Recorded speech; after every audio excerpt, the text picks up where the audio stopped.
All right, let's read another story, guys. Today we're going to dive right into the art lesson. The story's a little long, so I just wanted to get started. It's by Tommy dePaola. He is a very famous author who has written many books.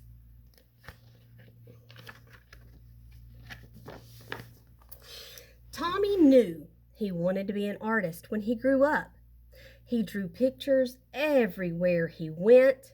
It was his favorite thing to do. His friends had favorite things to do too.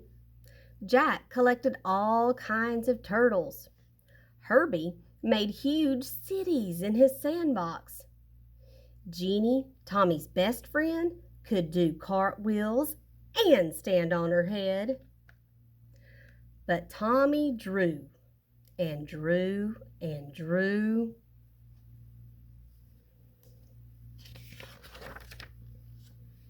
His twin cousins, who were already grown up, were in art school learning to be real artists. They told him not to copy and to practice. So he did. Tommy put his pictures up on the walls of his half of the bedroom.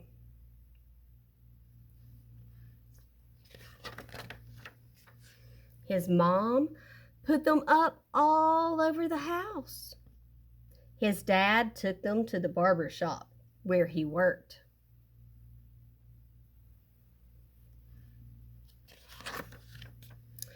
Tom and Nana, Tommy's Irish grandfather and grandmother, had his pictures up in their grocery store. Nana Fall River, his Italian grandmother, put one in a special frame on the table next to the photograph of Aunt Chloe in her wedding dress.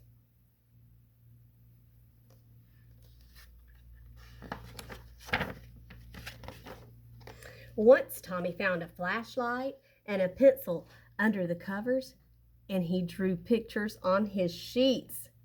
Oh, but when his mama changed the sheets on Monday and found them, she said, "No more drawing on the sheets, Tommy." His mom and dad were having a new house built, so Tommy drew pictures of what it would look like when it was finished. When the walls were up, one of the carpenters gave Tommy a piece of bright blue chalk. But when the painters came, his dad said, "That's it, Tommy. No more drawing on the walls." Tommy couldn't wait to go to kindergarten. His brother Joe told him there was a real art teacher who came to the school to give art lessons. "When do we have our art lessons?" Tommy asked the kindergarten teacher. "Oh, you won't have art lessons until next year," said Mrs. Bird. "But we are going to paint pictures tomorrow." It wasn't much fun. The paint was awful and the paper got all wrinkly. Miss Bird made the paint by pouring different colored powders into different jars and mixing them with water.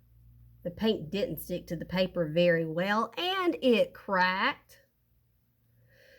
If it was windy when Tommy carried his picture home, the paint blew right off his paper. "At least you get more than one piece of paper in kindergarten," his brother Joe said. "When the art teacher comes, you'll only get one piece." Tommy knew that the art teacher came to the school every other Wednesday. He could tell that she was an artist because she wore a blue smock over her dress and she always carried a big box of thick colored chalks. Once Tommy and Jeannie looked at the drawings that were hung up in the hall. They were done by the first graders. "Your pictures are much better," Jeannie told Tommy. "Next year when we have real art lessons, you'll be the best one." Tommy could hardly wait. He practiced all summer. Then, On his birthday, which was right after school began, his mother and dad gave him a box of 64 Crayola crayons. Regular boxes of crayons had red, orange, yellow, green, blue, violet, brown, and black. This box had so many other colors: blue, violet, turquoise, red, orange, pink, and even gold, silver, and copper. "Class," said Miss Landers, the first grade teacher, "next month the art teacher will come to our room. So on Monday, instead of singing, we will practice using our crayons." On Monday, Tommy brought his 64 crayons to school. Miss Landers was not pleased. "Everyone must have the same crayons," she said. "School crayons."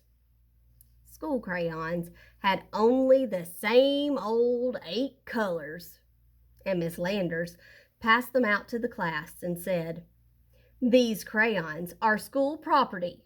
Do not break them, do not peel off the paper, or wear down the points." "How am I supposed to practice being an artist with school crayons?" Tommy asked Jack and Herbie. "That's enough, Tommy," Miss Landers said, "and I want you to take those birthday crayons home with you and leave them there." And Joe was right. They only got one piece of paper. Finally, the day of the art lesson came. Tommy could hardly sleep that night. The next morning, he hid his box of 64 crayons under his sweater and went to school. He was ready. The classroom door opened, and in walked the art teacher. Miss Landers said, "Class, this is Mrs. Bowers, the art teacher. Patty, who is your paper monitor this week? They will give out one piece of paper to each of you. And remember, don't ruin it because it's the only piece you'll get. Now, pay attention to Mrs. Bowers."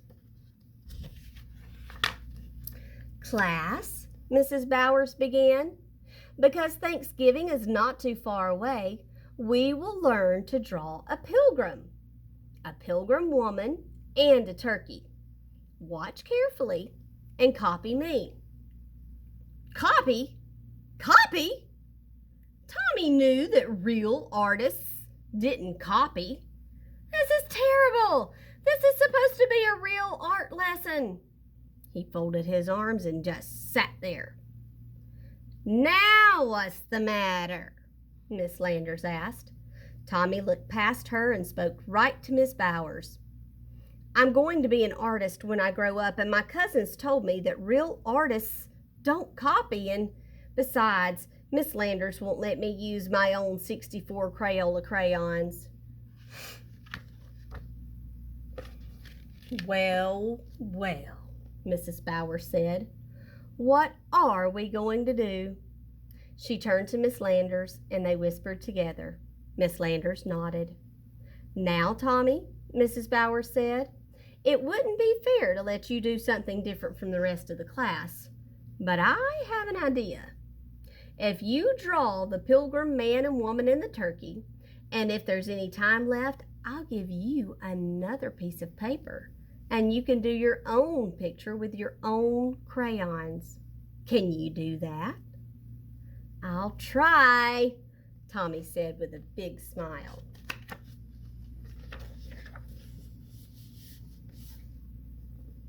And he did. And he did.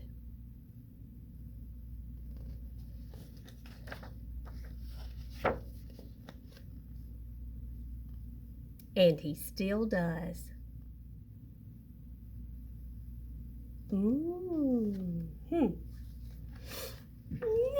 Now that makes me think.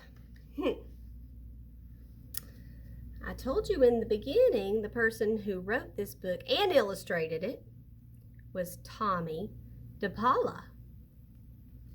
This story was about a little boy named Tommy and an art lesson. And the very last page tells me that Tommy DePaula wrote this book about himself. And he was sharing a story from when he was a little boy. So even though it's a cartoon, it is the author's story. Kind of like his own animated, cartoonish, in a book biography, story about his life. I hope you enjoyed the story. Now tell me the who, what, the when, the where, the why, all of those questions that we talk about.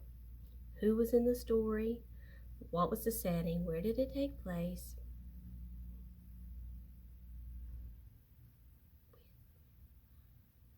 All right. Now, when you retell a story to someone, please remember as many details as you possibly can, because the more details you use, the clearer your picture is going to be, and the easier it's going to be for someone else to understand you.